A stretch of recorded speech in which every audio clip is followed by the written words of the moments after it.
Segunda-feira, dia 6 de abril de 2026. Sejam todos muito bem-vindos, meus amigos, a mais um vídeo do canal Terra Brasilis News. Ei, Brasilzão que não para um segundo de causar, não é? É muita intriga, muito bate-boca, muito fuxico.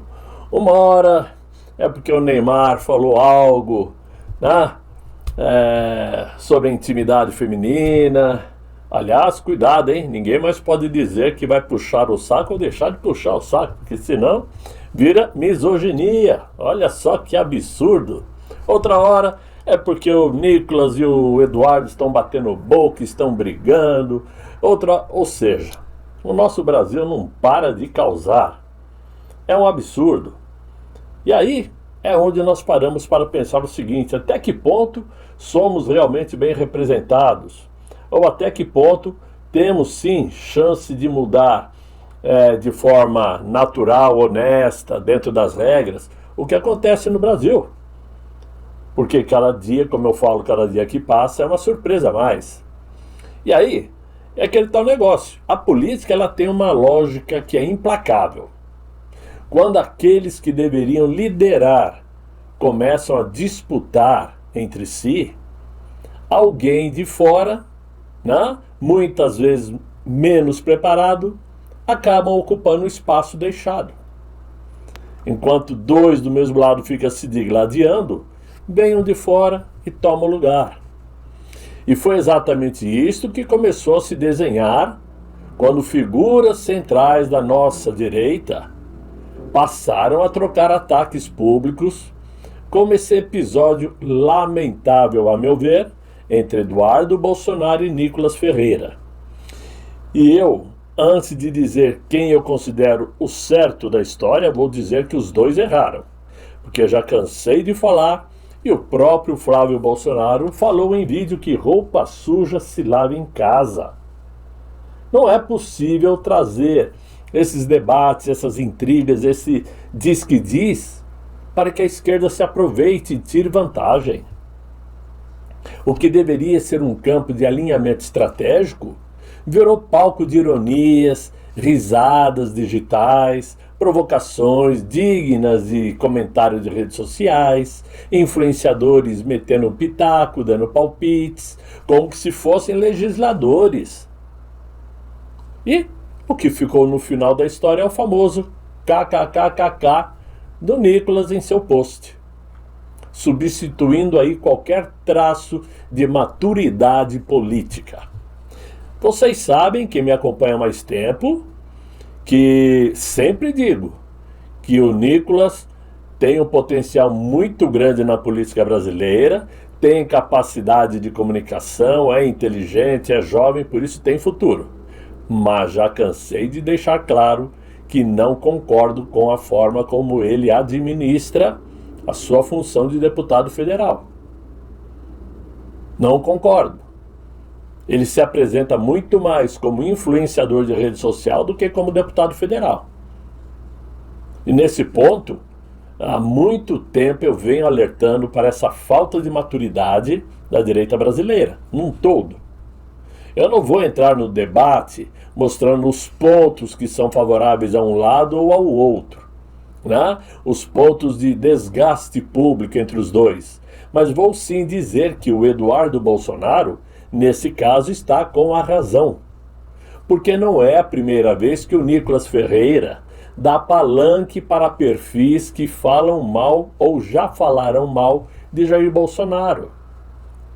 Já cansamos de falar sobre apoio que ele deu a Flávio Marçal, ao Marçal, Pablo Marçal, né? Apoio que ele deu a candidato do PSD lá em Londrina, a tal da Campanaro em Santa Catarina. E quantas vezes ele replica posts de pessoas que não são bolsonaristas.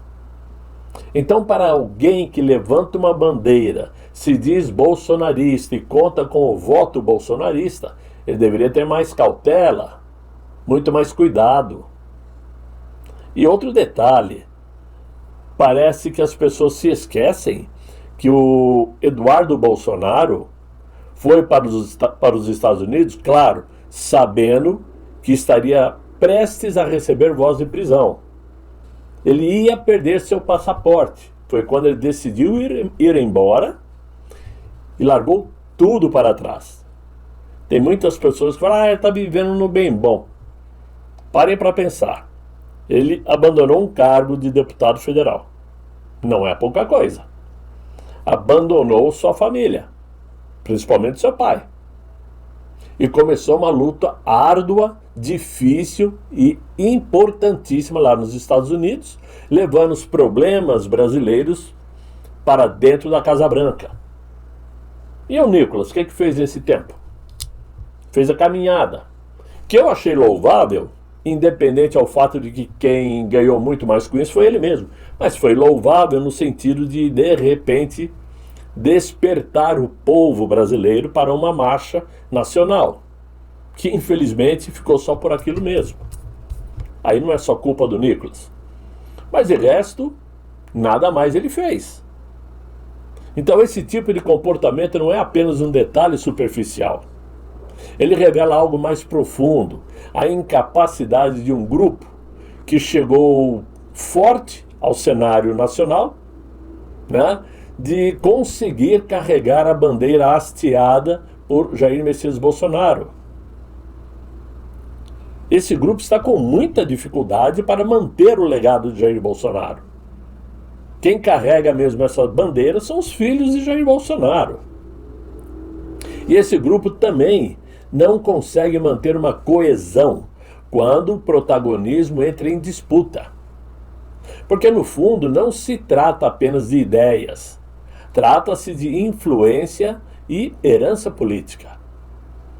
Aí nesse caso, penso eu que politicamente falando, talvez na mente de Nicolas Ferreira, ele deseje ficar com esta herança política do bolsonarismo. Por quê? Por conta dos seus milhões de seguidores. Ele tem mais seguidores nas redes sociais do que votos. Mas ele se esquece que na frente dele tem Flávio Bolsonaro, tem o Eduardo Bolsonaro, que eu não sei se vai poder voltar ao Brasil em algum momento, tem o Carlos, e tem principalmente o povo, que é quem escolhe para ficar com essa herança de Jair Bolsonaro. Agora, quando isso não é muito bem resolvido internamente, o resultado é exatamente o que estamos vendo. Desgaste público, fragmentação, que somente ajuda a esquerda a criar narrativas. Essa desorganização cobra um preço rápido. Vejam só que com nomes fortes enfrentando impedimento ou desgaste, como Eduardo Bolsonaro e Carla Zambelli, ambos do Partido Liberal, o que acontece? O Valdemar Costa Neto está correndo atrás de encontrar um novo nome para deputado federal para o São Paulo. E aqui está o ponto mais sensível, porque não se trata de uma renovação planejada, mas de uma substituição forçada. É como aquele técnico de futebol que tem que substituir o camisa 10, mas não tem outro camisa 10 para pôr no lugar. E na prática, isso significa apostar em um nome sem experiência política, pelo menos a experiência necessária, para ocupar o Parlamento Federal. E aí, a bola da vez, segundo o site Metrópolis, é o jovem Lucas Pavanato, de 28 anos, que mal apenas ocupou o cargo de vereador por 1 ano e meio até agora. E ele já está sendo cotado para disputar o cargo de deputado federal. E aí, quando qualquer substituição não é estratégica, ela vira uma aposta. E a aposta na política raramente vem acompanhada de preparo sólido. Raramente vem acompanhada de sucesso. Então, acaba se abrindo espaço para nomes que podem até ter um apelo momentâneo, ter carisma digital ou identificação com uma parcela do eleitorado, mas que ainda não passaram pelo teste mais importante, que é a consistência política, a experiência política e a capacidade de articulação real dentro do sistema. Só para provar o que eu estou dizendo, eu vou usar o próprio Nicolas Ferreira como exemplo. Vejam só que desde 2023, quando o Nicolas assumiu o parlamento, até hoje, 2026, ele já propôs 1.540 propostas de lei. 1.540 propostas de lei dentro da Câmara dos Deputados. Mas apenas conseguiu aprovar um projeto de lei. Só aprovou um, que foi focado naquele auxílio emergencial ao turismo e cultura no Rio Grande do Sul em 2024, por conta das enchentes, e que teve apoio praticamente unânime de todo o parlamento, devido ao impacto emocional da época. Mas igual ao Nicolas, tem muitos outros na mesma condição. Por quê?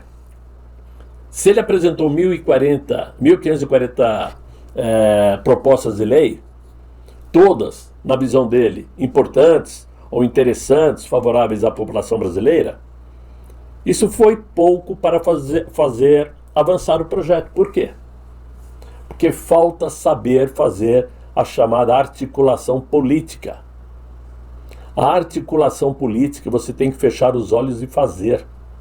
Porque é assim que funciona, infelizmente, o nosso parlamento. Você tem que sentar e conversar com os inimigos. Você tem que pedir apoio para Centrão. Se você não souber fazer esta articulação, não existe projeto de lei que você consiga aprovar. Então, é nessas horas que é fundamental ter o máximo de experiência possível para chegar mais longe, ao menos. E não simplesmente morrer na praia. Apresenta um projeto de lei e aquilo já vai direto para a gaveta. Né? Sei que muitos não estão concordando com o que eu estou falando, é apenas a minha opinião. Né? Porque no final da história o eleitor assiste a um espetáculo muito contraditório. Porque líderes que deveriam estar alinhados e se comportando como adversários, né? Enquanto o partido tenta reorganizar suas peças, às pressas, ficam se debatendo e perdendo tempo em redes sociais. O que significa isso? Significa que, ao invés de você sentar e conversar, o Nicolas entrar em contato com o Eduardo ou vice-versa, vamos conversar aqui no particular, no telefone, vamos ajustar as peças, né? Para fazer o quê? Ficarem alinhados com as pautas, com o programa de governo que o Flávio Bolsonaro precisa apresentar ao povo. No entanto, ficam se colocando como adversários. E aí não tem como. O partido tem que ficar a todo momento se reorganizando, tapando buraco, encontrando desculpas. E é exatamente neste ponto, né, que aparece aquele vácuo na liderança.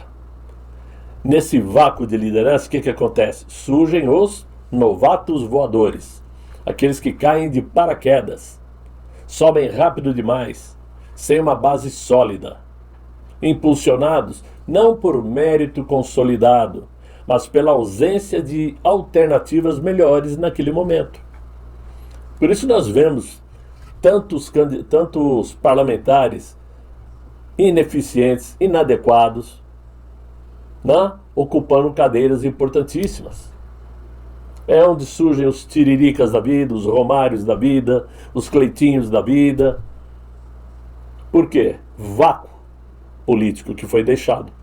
Alguém aproveita. E a história política mostra que isso quase nunca termina bem. Porque construir liderança leva tempo.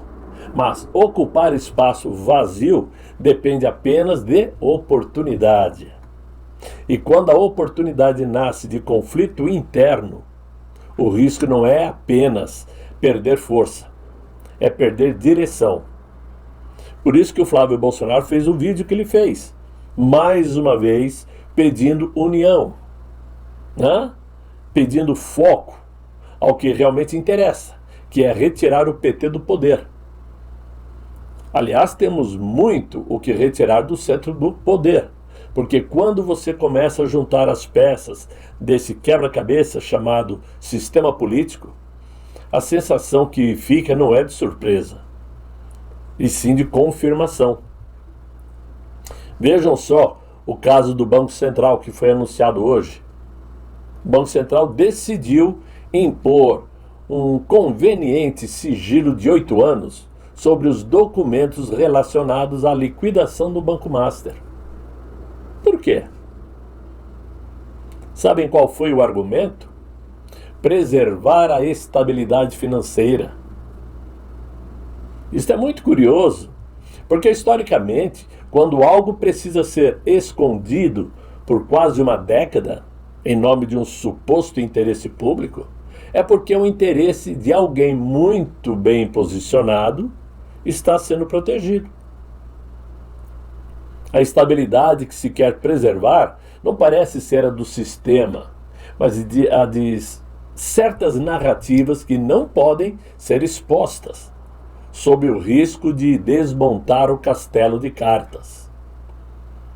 E aí entra o segundo ato desta peça: o crescimento meteórico do patrimônio ligado à família Bassi de Moraes. Pois é, notícias de hoje também: um salto milionário em imóveis em poucos anos, sem explicações claras de como foi conquistado, ou como foram conquistados, porque são vários.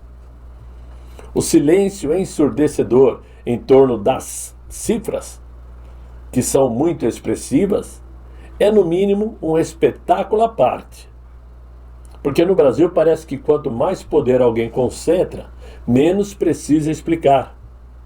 E por isso, a tal transparência virou um conceito decorativo, usado apenas em discursos, mas nunca na prática. E então chegamos ao clímax internacional, onde o próprio sistema começa a ser observado de fora. Nesse último final de semana saiu um relatório da Câmara dos Estados Unidos apontando que o mesmo ministro do Supremo Tribunal estaria utilizando sua posição para perseguir adversários políticos alinhado ao presidente Inácio. Aqui, o problema já deixa de ser doméstico e passa a ser diplomático. Porque quando uma potência estrangeira começa a levantar sobrancelhas sobre a situação de um membro do judiciário brasileiro, não é apenas uma crítica, é um sinal de desgaste institucional em nível internacional. O resultado disso tudo é um ambiente onde a lei no Brasil não é mais percebida como regra geral, mas como instrumento seletivo.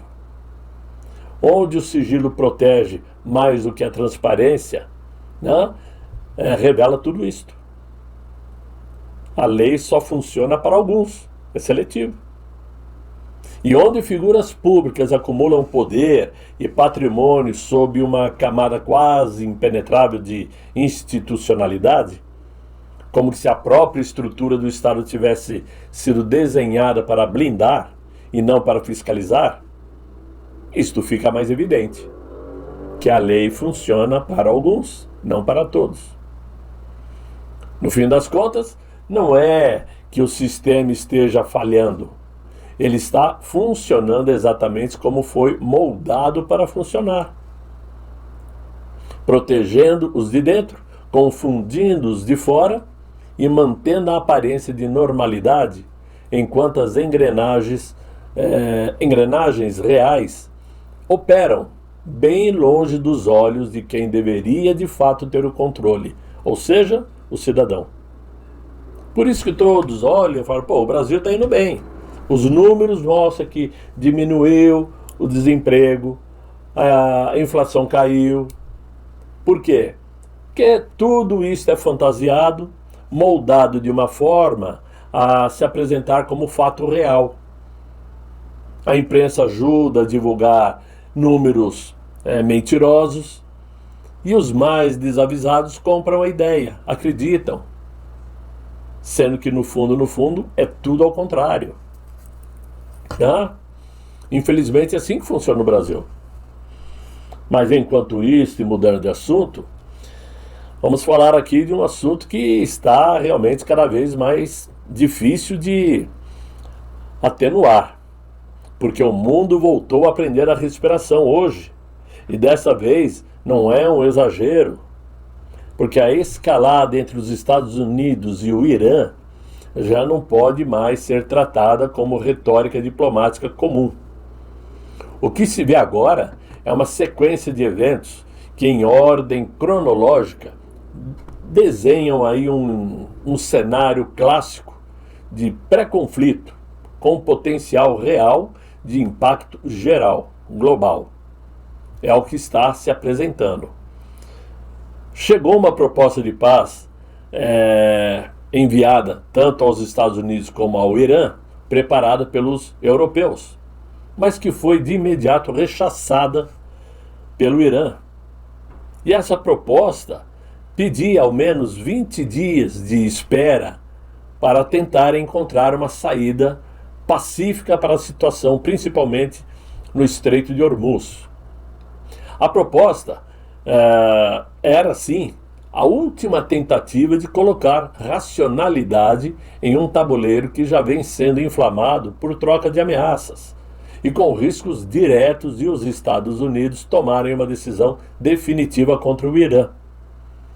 Mas a resposta de Teherã foi muito rápida, rejeitando o cessar-fogo temporário, argumentando que uma pausa só daria tempo para que seus adversários se reorganizassem. Em outras palavras, o Irã não acredita mais em trégua. E mais do que isso, deixou claro que vai para o tudo ou nada. É uma loucura, não é? Com isto, a tensão então ganhou contornos ainda mais explosivos e fez com que Donald Trump tenha deixado de lado qualquer filtro diplomático e elevado o tom de forma dura. Ao exigir a reabertura do Estreito de Hormuz, Donald Trump lançou um ultimato direto, com um prazo de 48 horas e uma ameaça explícita de consequências devastadoras, dizendo em seu post na rede Truth Social, no dia de ontem, a seguinte frase: "Abram esta porra." E aqui eu peço desculpas aos senhores, não é? E como se isso não fosse suficiente, o próprio presidente americano reforçou que o prazo final de um acordo é definitivo. É até amanhã, terça-feira. Por esse motivo, Donald Trump realizou uma reunião hoje, uma reunião coletiva lá na Casa Branca, ao lado de autoridades militares para falar sobre o resgate de um tripulante do caça que foi abatido pelo Irã. E esse detalhe foi crucial, pois já não estamos mais no campo das ameaças. Existem indícios concretos e incidentes militares em andamento, o que muda completamente o nível do conflito. O resultado disso tudo é um cenário altamente volátil, onde qualquer erro de cálculo pode desencadear uma reação em cadeia. E o impacto não ficaria restrito ao Oriente Médio. Com o Estreito de Hormuz no centro da crise, o petróleo tende a disparar mundialmente em seus preços. Cadeias logísticas podem ser interrompidas e mercados globais entram em modo de pânico quase que instantaneamente. O mundo já viu esse roteiro antes e sabe como ele costuma terminar. Quando prazos definidos são impostos, propostas são rejeitadas, ameaças deixam de ser veladas e o risco deixa de ser teórico. Ele se torna iminente. E desta vez, o barril de pólvora não está apenas aceso, está sendo pressionado pelos dois lados. E é isto que é pior. Porque, obviamente, não são os Estados Unidos que vão pedir paz, vamos parar com isso, vamos nos acalmar. Não. Os Estados Unidos vão usar de sua força, de sua potência, né, para que o Irã ceda. Só que o Irã não quer ceder, não vai ceder. Eles preferem ir para o tudo ou nada do que ceder aos Estados Unidos, e vai pagar o preço, a menos que alguma coisa, algum milagre ocorra entre hoje e amanhã para que essa situação se amenize. Então o ambiente político mundial está muito ruim, né? E isto acaba de uma certa maneira interferindo também aqui dentro do Brasil, porque evidentemente que quando se trata de uma relação de Donald Trump com a família Bolsonaro, a esquerda sabe usar isto contra, né? Se caso aumentar esse risco de uma guerra maior, um enfrentamento mais duro que mexa com o mercado global, tenho certeza que a esquerda vai usar a família Bolsonaro, dizendo que os bolsonaristas são aliados de Donald Trump, que é um louco, que é um maluco e que são culpados por tudo de ruim que está acontecendo. E pior, o Brasil vai usar a desculpa de uma guerra para justificar o fracasso econômico brasileiro. É assim que a esquerda trabalha e não podemos deixar isso de lado, temos que ficar atentos. Mas este é o ambiente que se apresenta no momento e essas são as notícias do dia, né? E que eu espero que vocês tenham gostado de ouvir, não do gosto da notícia, mas das novidades. Se vocês gostaram, eu sei que vocês vão deixar os likes, espero que sim, né? Convidem seus amigos aí para nos acompanhar, se inscrevam no canal e vamos aguardar os próximos passos da nossa política, né? Eu espero encontrá-los todos muito bem amanhã, se Deus quiser, em um novo vídeo, e Ele há de querer. Fiquem todos muito bem, fiquem com Deus. Tchau, tchau.